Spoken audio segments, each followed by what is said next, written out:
Ang mabuting balita ng Panginoon ayon kay San Lucas, chapter 4, verse 16 to 21.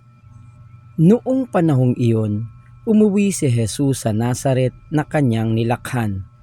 Gaya ng kanyang kinagawian, pumasok siya sa sinagoga ng araw ng pamamahinga. Tumindig siya upang bumasa at ibinigay sa kanya ang aklat ni Propeta Isaías. Binuksan niya ang aklat sa dakong kinasusulatan ng ganito: "Sumasa akin ang Espiritu ng Panginoon, sapagkat hinirang niya ako upang ipangaral sa mga dukha ang mabuting balita.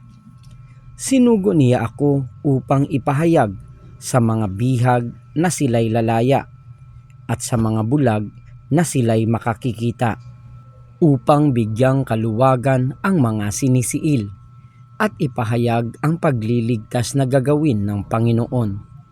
Binalumbon niya ang kasulatan at matapos isauli sa tagapaglingkod, siya'y naupo.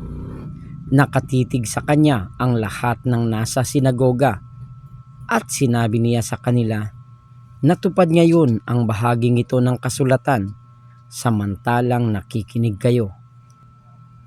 Ang mabuting balita ng Panginoon. Pinupuri ka namin, Panginoong Hesukristo.